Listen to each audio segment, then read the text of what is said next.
अंजलि मिश्रा, स्वागत है आपका हमारे चैनल में।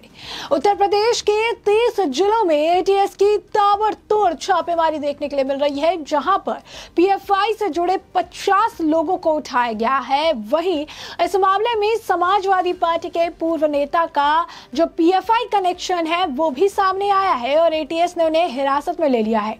और इन सबके बीच उत्तर प्रदेश के मुख्यमंत्री योगी आदित्यनाथ ने अपराधियों को लेकर बड़ा बयान दिया है, जहां वो ये कहते नजर आए कि माफियाओं की गर्मी निकालकर मौसम ठंडा कर दिया है। आखिर क्या है पूरा माजरा, विस्तार से जानेंगे। सबसे पहले बात करेंगे एटीएस की ताबड़तोड़ छापेमारी को लेकर। तो Uttar Pradesh anti terror squad यानी एटीएस ने एक साथ कई शहरों में आज रविवार की सुबह छापेमारी कर हड़कंप मचा दिया।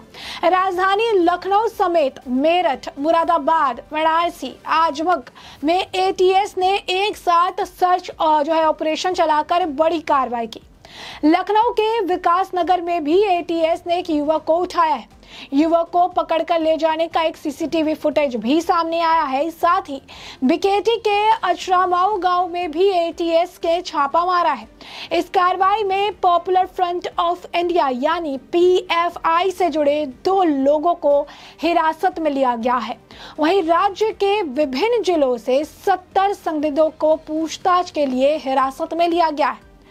एटीएस की ओर से जारी बयान में कहा गया कि दोनों अपराधियों पर 50-50 हजार रुपए का इनाम घोषित था। बयान के अनुसार परवेज अहमद और रईस अहमद वर्ष 2022 में यूएपीए गैर कानूनी गतिविधियां रोकथाम अधिनियम के तहत यानी उपा के तहत एक दर्ज मामले में फरार थे और उनमें से प्रत्येक पर 50,000 रुपए का इनाम था। एटीएस के अनुसार दोनों आरोपी वाराणसी में पीएफआई की कट्टरपंथी विचारधारा को फैलाने में शामिल थे।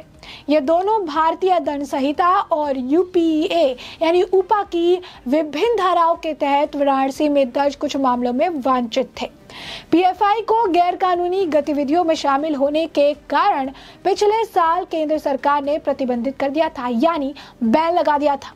ऐसे में एटीएस ने आरोप लगाया कि दोनों वर्ष 2019 में संशोधित नागरिक अधिनियम सीएए और राष्ट्रीय नागरिक पंच यानी एनआरसी प्रदर्शन के दौरान राज्य के खिलाफ गतिविधियों में शामिल थे। बयान के अनुसार एटीएस द्वारा इसे लेकर प्रदेश स्तर पर एक दिवसीय गोपनीय अभियान चलाकर चिन्हित संदिग्ध व्यक्तियों के विरुद्ध कार्रवाई प्रारंभ की गई। एटीएस ने पुलिस अधीक्षक पूर्वी के नेतृत्व में छापेमारी के लिए 30 टीमों का गठन किया और विभिन्न जिलों से 70 संदिग्ध व्यक्तियों को पूछताछ के लिए हिरासत में लिया गया। बयान में कहा गया कि पूछताछ के लिए हिरासत में लिए गए संदिग्धों में वाराणसी के 8, लखनऊ के 9, गाजियाबाद के 10, शामली के 11, बिजनौर के 5 और मेरठ के 4 और सिद्धार्थनगर, बलरामपुर, सीतापुर, बुलंदशहर, सहारनपुर, मुरादाबाद, रामपुर, अमरोहा के एक व्यक्ति शामिल है। एटीएस ने बताया कि उनके अलावा बहराइच, देवरिया और कानपुर से 2-2 तथा बाराबंकी, आजमगढ़ और मुजफ्फरनगर से 3-3 संदिग्धों को पूछताछ के लिए हिरासत में लिया गया है। बयान के अनुसार उपरोक्त संदिग्ध व्यक्तियों से गहन पूछताछ जारी है और इसके साथ ही राष्ट्र विरोधी गतिविधियों और सोशल मीडिया पर उनकी सक्रियता की जानकारी के लिए इलेक्ट्रॉनिक गैजेट्स का डेटा विश्लेषण किया जा रहा है। एटीएस ने कहा कि समीक्षा के आधार पर अग्रिम कार्रवाई की जाएगी। तो ऐसे में उत्तर प्रदेश एटीएस ने प्रदेश के कई जिलों में बड़े पैमाने पर जो छापेमारी की, उसमें एटीएस की छापेमारी राज्य के 30 जिलों में की गई। पीएफआई कनेक्शन के छापेमारी के मामले में एटीएस ने उत्तर प्रदेश के अलग अलग जिलों से कुल 70 लोगों को हिरासत में लेकर पूछताछ की और इसी कड़ी में ही बुलंदशहर में समाजवादी पार्टी के पूर्व नगर अध्यक्ष अब्दुल खालिद अंसारी के भी तार आतंकी संगठन पीएफआई यानी पॉपुलर फ्रंट ऑफ इंडिया से जुड़े हुए पाए गए। इसके बाद यूपी एंटी टेरर स्क्वाड यानी एटीएस ने आरोपी को मेरठ से हिरासत में लिया है। जानकारी के मुताबिक पिछले बीते 20 सालों से अब्दुल खालिद अंसारी बुलंदशहर में रह रहा था। इसे उस वक्त गिरफ्तार किया गया जब वो अपनी पत्नी का इलाज कराने मेरठ पहुंचा था। एटीएस को जैसे ही इसकी सूचना मिली, उसे मौके से उठा लिया गया। आरोपी अब्दुल खालिद अंसारी सपा का नगर अध्यक्ष रह चुका है।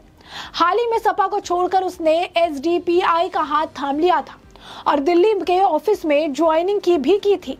वो करीब एक हफ्ता एसडीपीआई में भी रहा है। वहीं आपको बता दें कि यूपी नगर निकाय चुनाव से दूसरे चरण में चुनाव प्रचार के लिए सीएम योगी आदित्यनाथ शाहजहांपुर पहुंचे, जहां उन्होंने विपक्षी दलों पर जमकर हमला बोला तो माफियाओं पर हो रही सख्त कार्रवाई का भी जिक्र किया है।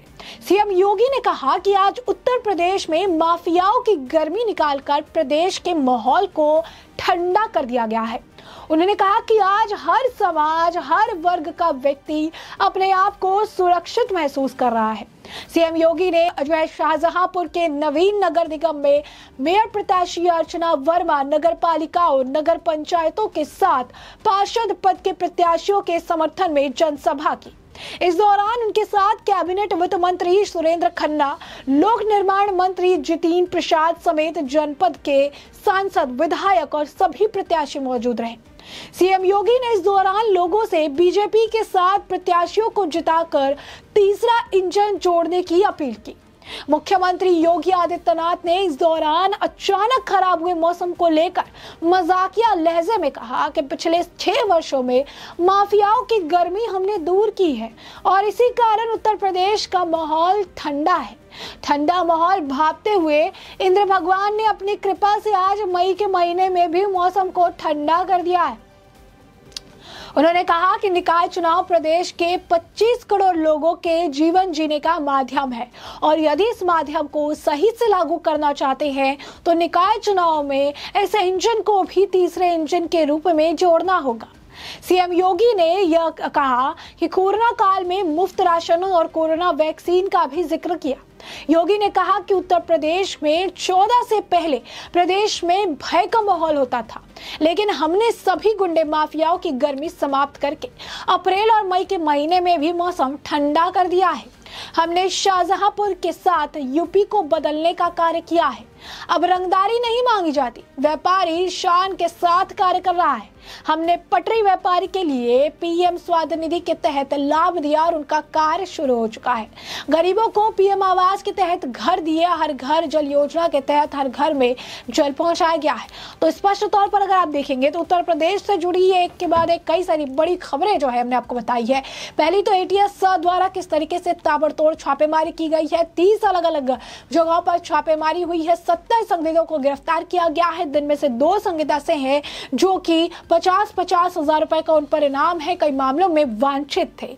वहीं दूसरी तरफ एक समाजवादी पार्टी के पूर्व नेता का भी पीएफआई, जिससे पे बैन लगा चुकी है ऑलरेडी केंद्र सरकार, उसके साथ कनेक्शन निकलकर सामने आया और यही कारण है जब वो अपनी बीमार पत्नी से मिलने गया और इसकी जानकारी पुलिस को मिली तो पुलिस ने उसे मौके से गिरफ्तार कर लिया।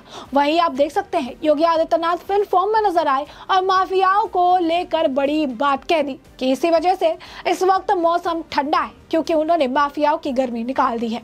ऐसे में हमने आपको पूरा मामला बड़े विस्तार से बताया कि पूरा मामला क्या है और अब इस पूरे मामले पर आपकी जो राय हो कमेंट सेक्शन में कमेंट करके जरूर साझा करिए। धन्यवाद।